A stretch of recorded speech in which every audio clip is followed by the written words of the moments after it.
मुन्ना और हल्क शमशान में अपनी माँ की समाधि पर फूल चढ़ाने गए हुए थे। जैसे वह दोनों फूल चढ़ाते हैं तभी आसमान से एक आवाज आती है, बेटा मैं मरी नहीं हूँ, मुझे कैद कर रखा है। मुन्ना और हल्क जैसे ही अपनी माँ की समाधि को छूते हैं जमीन हिलने लगती है और मुन्ना और हल्क अंधेरी सुरंग में गिर जाते हैं। थोड़ी देर बाद वह खुद को एक रहस्यमय जंगल में खड़े पाते हैं। पूरी जगह पेड़ों और रहस्यमय जीवों से भरी हुई है। मुन्ना और हल्क समझ नहीं पाता कि कौन उन्हें देख रहा है। जंगल का राजा रैपर टाइगर उन्हें अपनी स्क्रीन पर देख रहा होता है और अपने राक्षस पहरेदारों से कहता है, इन दोनों प्राणियों को पकड़कर मेरे पास लाओ। कुछ समय बाद पहरेदार मुन्ना को पकड़कर राजा के सामने लाते हैं। रैपर टाइगर कहता है, आओ इंसानी दुनिया के शेर, जंगल की दुनिया में तुम्हारा स्वागत है। मुन्ना डरते हुए पूछता है, तुम लोग कौन हो और हम यहाँ कैसे आए? टाइगर जवाब देता है, क्या तुम्हें नहीं पता तुम्हारी माँ अभी जिंदा है? उन्हें राक्षस टाइगर ने पकड़कर अपनी गुफा में रखा है, तुम ही उन्हें बचा सकते हो।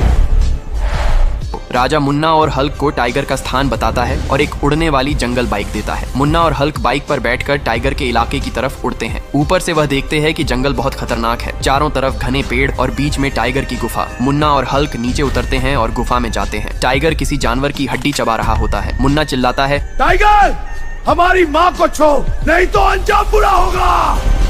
माँ को बचाना है तो पहले मुझसे लड़ाई करनी होगी। मुन्ना और हल्क दोनों तैयार हो जाता है और लड़ाई शुरू होती है। लड़ाई में टाइगर मुन्ना को उठाकर पटक देता है। मुन्ना बेहोश हो जाता है। यह देखकर हल्क को गुस्सा आ जाता है। अब टाइगर और हल्क के बीच लड़ाई शुरू होती है। तभी मुन्ना उठता है, कैमरे में देखता है और कहता है, अगर आप चाहते हो कि मेरी माँ आजाद हो तो वीडियो को लाइक करो, चैनल को सब्सक्राइब करो और कमेंट में लिखो लव यू माँ। इसके बाद लड़ाई फिर शुरू होती है। इस बार मुन्ना और हल्क टाइगर को इतना जोर से उठाकर पटकते हैं कि वह वहीं खत्म हो जाता है। दोनों भाई अपनी माँ को लेकर खुशी खुशी अपने जंगल की दुनिया में वापस आ जाता है।